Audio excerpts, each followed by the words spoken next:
द्रौपदी के इस राज को जानकर हैरान रह गए थे पांडव। जी हाँ दोस्तों, आज इस वीडियो में हम आपको बताने वाले हैं कि द्रौपदी के कौन कौन से ऐसे राज थे जिनको जानकर या जानने के बाद पांडव तक हैरान रह गए थे। नमस्कार दोस्तों, स्वागत है आप सभी का एक बार फिर से आपके अपने पसंदीदा YouTube चैनल आध्यात्मिक कहानियों में।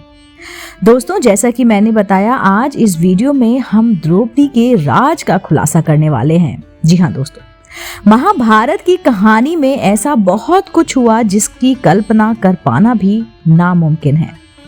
इस श्रेणी में द्रौपदी का 5 भाइयों की पत्नी होना मुख्य तौर पर देखा जा सकता है।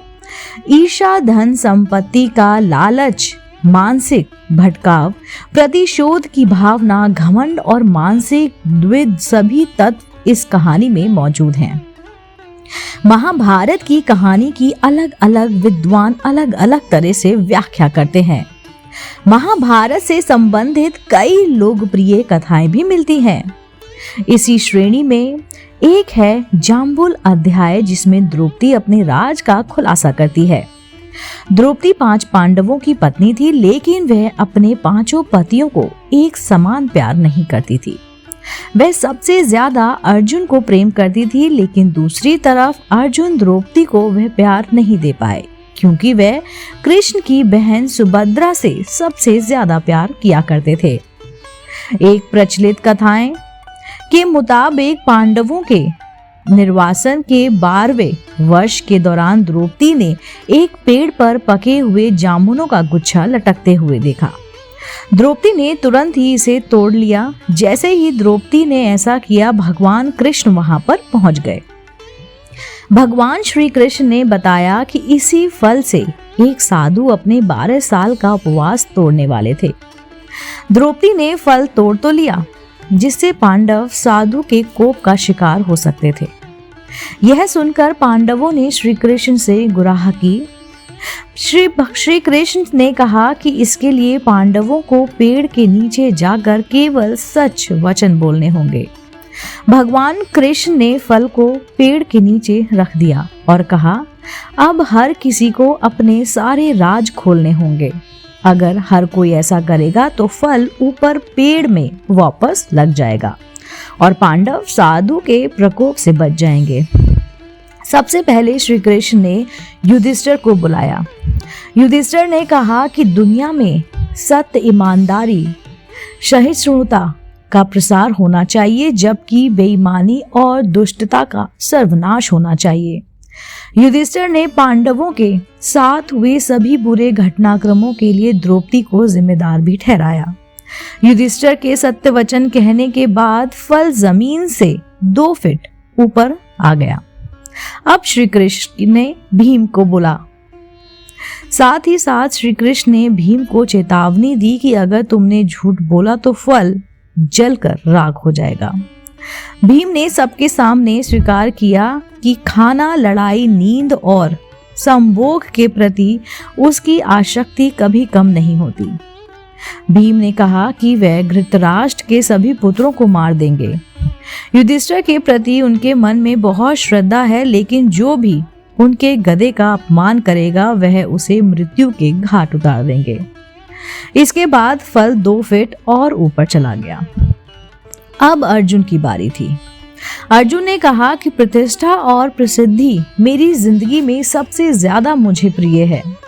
जब तक मैं युद्ध में कर्ण को मार नहीं दूंगा, तब तक मेरे जीवन का उद्देश्य पूरा नहीं होगा। मैं इसके लिए कोई भी तरीका अपनाऊंगा, चाहे वो धर्म विरुद्ध ही क्यों ना हो। अर्जुन के भी कुछ नहीं छुपाया। अर्जुन के बाद नकुल और सहदेव ने भी कोई रहस्य ना छुपाते हुए सब सच सच कह दिया। अब केवल द्रौपदी बची थी। द्रौपदी ने कहा कि मेरे 5 पति हैं। मेरी 5 ज्ञानेंद्रियों यानी कि आंख, कान, नाक, मुंह और शरीर की तरह हैं। मेरे 5 पति हैं, लेकिन मैं उन सभी के दुर्भाग्य का कारण हूँ। मैं शिक्षित होने के बावजूद बिना सोच विचार किए गए अपने कार्यों के लिए पछता रही हूँ। लेकिन द्रौपदी के यह सब बोलने के बाद भी फल ऊपर नहीं गया। तब श्री कृष्ण ने कहा कि द्रौपदी कोई रहस्य छिपा रही है।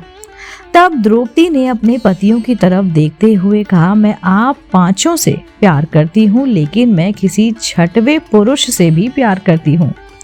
मैं कर्ण से प्यार करती हूँ। जाति की वजह से उससे विवाह नहीं करने का मुझे बहुत पछतावा होता है।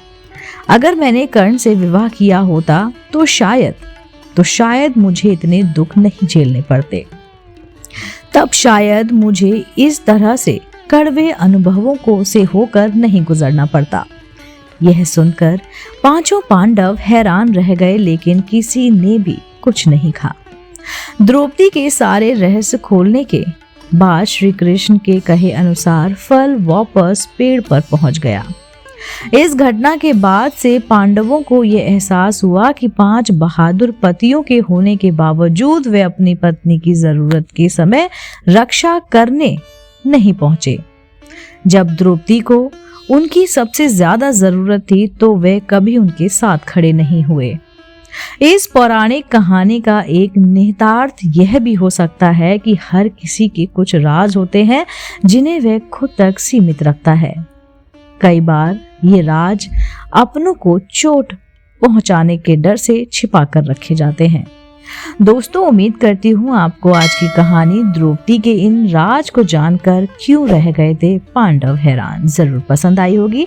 अगर आप ऐसे ही धार्मिक पौराणिक कहानी कथाएं सुनना पसंद करते हैं तो आप मेरे चैनल आध्यात्मिक कहानियों को तुरंत से लाइक कीजिए, शेयर कीजिए और सब्सक्राइब कीजिए।